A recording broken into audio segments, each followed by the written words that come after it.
Ladies and gentlemen, good evening and welcome back to our YouTube channel once again. And it is my hope and prayer that this video is actually going to find you guys in good health. Personally, I am fine, as you can see.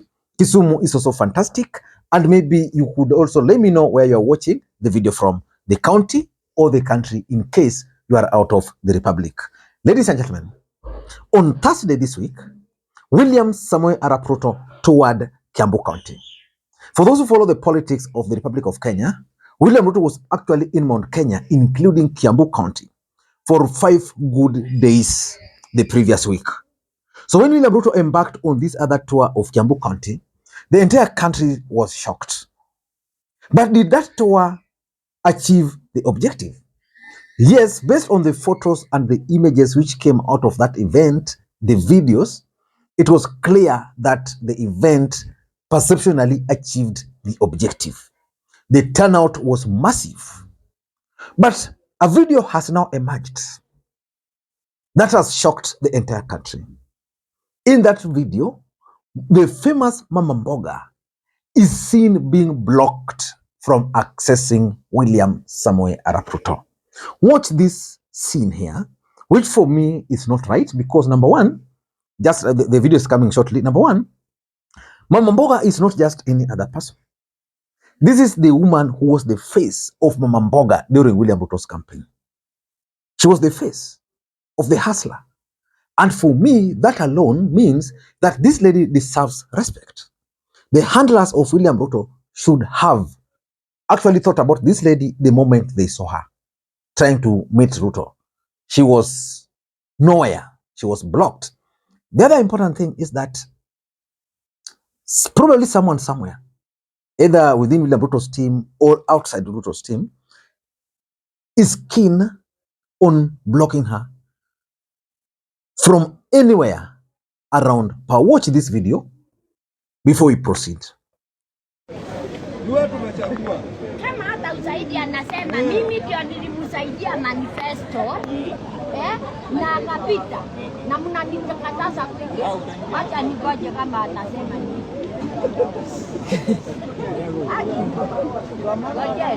Mnafikiri naogopa nikirani waogope? Kwani niliogopa nikifanya kampeni? Karoga niliogopa tukienda kotini?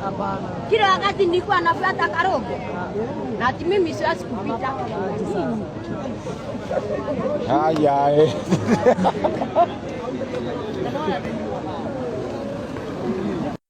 But the question is, why was the lady who was the face of William Ruto's campaign blocked from accessing William Ruto? For example, personally, I've worked with Raila Odinga. Anytime he's in Kisumu here, or when Raila Odinga is anywhere, I don't think I can be blocked from accessing him. I'll just walk because most people around there probably they know me. This lady was actually the face of the hustler nation. This lady, Mama Mboga, this lady was the face during manifesto launch. This is one of the few people who are privileged to accompany Ruto when he was presenting his papers. This lady has gone public claiming that she was cheated. But why would someone block her? Before you do all those, in case you're watching this channel for the first time, please take a second or two, click that subscribe button so that next time we produce a video like this, YouTube will automatically notify you. And to the subscribers, I want to continue thanking you guys for your continued support. Because without that support, this channel cannot be where it is. And without any further ado, ladies and gentlemen, allow me to dive in. But before we do that, you can also support this channel using the numbers you are seeing on the screen. And allow me to thank the people you are seeing their names on the screen there for the coffee which I received earlier today. And by the way, Herman Manyora, a good friend of mine, professor, suggested in one of his videos that Kalonzo Musyoka should actually take off from Bomas of Kenya. Because according to Manyora, that's a trap which Raila Odinga has laid for him. Manyora could be right. But in my next video, I want to explain to you guys why Kalonzo Musyoka must ensure that a proper deal is extracted from Bomas, and how he can use that Bomas thing or the Bomas talks to actually improve his profile. And again, there's also something which is now emerging, that the United States of America are probably keen on having Raila Odinga accept William Ruto as the president of the Republic of Kenya. Raila Odinga flew out of the country, but he also met once again the Senator Coons, at the airport. I don't want to assume that that meeting was not planned. In politics, there are no coincidences. If Kenya Kwanza government didn't want Raila to meet with Raila, if Kenya Kwanza didn't want Raila Odinga to meet with Senator Coons at the airport, there are so many ways they would have ensured that their meeting there was not going to be coincidental.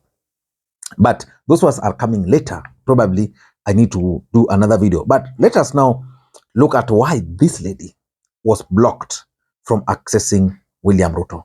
Of course, if you watch these videos here from the ground, people were there, many.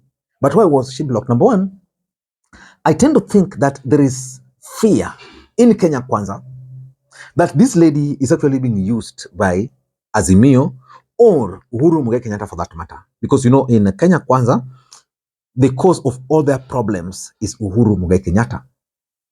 And this fear was actually compounded the moment this lady granted the Daily Nation some interview. And during that interview, this lady explained a lot how she was played. How her phone calls are no longer received. This lady really campaigned for the current senator for Kiambu. So why would she undergo all this? So for me, if you ask me, there's fear in Kenya Kwanza. I don't understand. Ruto ni mtu wa PR. Ruto is someone who would go to Kiambu, for example, and would randomly buy njugu. Someone, you'd see mtu wa njugu around Ruto. You'd see mtu wa banana selling banana and would pick. Ruto would walk around the street and would pick Mahindi Choma. But now we are talking of a lady who was the face of his campaign. Cannot be allowed near him. This is because, in my view, there's fear that this lady is currently being used. So that's number one. Number two, there's also the reality of power. And this is something which I want to sink deeply in the heads of the hustler nation. Anybody, if you know yourself that you used your resources to campaign for Ruto, please don't expect anything. I've seen there was a time this guy was captured on video removing William Ruto's branding from his motorcycle. This guy was explaining that he sold, I think, some of his properties to brand that motorbike. There was also another lady who was claiming that she actually sold one of her lands to campaign for Ruto. You see, my advice to people is that politicians will remain politicians. Ruto will use you as a hustler, but will look for Raila Odinga after the campaign. That's why when there was that nomination at the ELA nominations, that's why William Ruto lobbied Kenya Kwanza to vote for Winnie Odinga and Kalonzo Musyoka's son, because Kenya Kwanza are the majority in parliament. You get? So I think the reality of power, this lady needs to now understand that the Ruto we are facing today is not the Ruto she was used to during the campaign. The new Ruto is the president of the Republic of Kenya. Probably his security has changed, meeting him has changed, every other thing. My only worry is that even the local leadership are no longer embracing her. She must accept, and this is to all hustlers, accept that your time is now up. You will be used again in 2027. The other thing I'm getting is that William Ruto's campaign for 2027, if you ask me, is not going to be around hustler narrative. It's going to be around something else. And if you look at it critically, if that campaign was going to be around hustlers again, the Mbogas, the Muto Piki Piki, and the rest, those would be forming the core of William Ruto's strategy at this moment. Probably this lady would be used as a model case of how Ruto has transformed a typical woman who was just selling her stuff kwa soko. Promote, the lady is now doing so well, maybe building a house there, driving a new car there. Some few border guys would be doing the same. So in my view, because William Ruto's 2027 campaigns will not be based on the hustler narrative, he doesn't really need them. Why would you need them when they will not be forming part of your campaign strategy? Number 4, in my view, I think it's also just part and parcel of politics of betrayal. And for those who've always been on this channel, and that's why I always ask people to subscribe to this channel so that you don't miss out. If you have not subscribed, please subscribe now. If you've been on this channel, I've always told you that in politics, you have only 2 constants. The first constant in politics is normally the interest. As long as the interests are converging, any politician will look for you. And as long as those interests are not converging, betrayal will creep its face. And that's exactly what's happening. This lady and William Ruto's interest during the campaigns was converging. William Ruto needed the Mbogas. He needed someone to use.